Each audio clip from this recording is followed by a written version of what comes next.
Hello everyone and welcome to a new video. In this case I wanted to do something a little bit different. I wanted to share my top 3 things not to do before 10th edition of Warhammer 40k. And first of all I have to say this in a clear way. This is just my opinion, this is what I'm planning to do. And of course everyone can do whatever they want.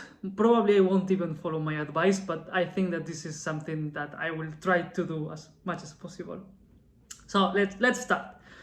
First thing, and most important, do not start a new Tyranny Army. I mean, we know that they are going to be in the starter box sets of 10th edition. It's going to be this summer, and we will have cheaper units that will come with these starter box sets. We will have a lot of new units because they're going to refresh the range.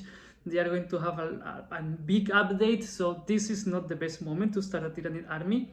So if you're planning to start a Tyranny Army like me, well, I'm planning to start one because these units are going to be in the starter boxes, so I will get them and have fun. So yes, this is not the right moment or the best moment. It's better to wait a little bit more and get all these new fancy units that we saw in these trailers and everywhere already. And they will be sharing more information, so it's better to wait in this aspect, I think. At least this is what I'm trying to do, wait a little bit more. Number 2,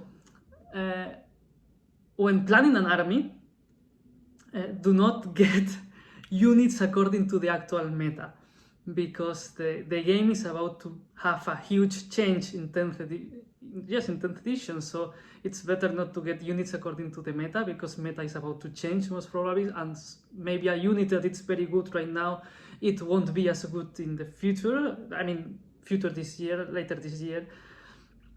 And a unit that it's very bad right now, it can be much better in the future. So if we are planning to assemble an army, or this usual thing of, okay, I will get 1-2 boxes per month and in half a year I will have settled an army, it's better to wait, I think, or of course focus more in the part of the hobby of assembling and painting rather than the competitive right now. Of course, this doesn't apply, of course, to people that play often and they have already an existing big force and they just wanted to add 1-2 units because they're going to keep playing often until next edition. So this doesn't apply in that situation, but when planning a list for the future, it's better not to focus in the meta right now.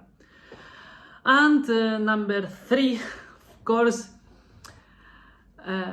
Codex and data cards and all this stuff, it's going to be outdated this summer. So if we want to get a Codex or these data cards, let's just do it as a collector, not as something that we are going to be using in game, because buying a expensive book when we are starting, because it's like that, it's quite expensive and you can get even models for almost as much as that, and it's going to be outdated. I mean, every time that we buy one Codex or data cards, they are going to be outdated at some point, but in this case we clearly have like a yes, we have the date. We know that in summer they are not going to be useful anymore. So it's maybe better use these third-party websites to check all the rules for our army instead of buying these books right now. At least I think that it's better to omit them right now. But of course, as always, we can do whatever we want, and maybe we want to collect those books because we are attached to our army, and of course these books have a lot of lore and such, so it can be nice to get it as a piece of collection, but for using it actually only for the game, it's maybe better to omit them right now because we will save money, basically. And those are my things. That's my top 3 of things not to do before Warhammer 40k 10th edition. That's what I will try to do. I will do that for sure. And that's everything for now. You can let me know in the comments if I was missing something, or if one of these points is stupid. You can let me know, of course. And if you're still watching, thank you very much. Consider giving me a like and subscribing, and see you next time.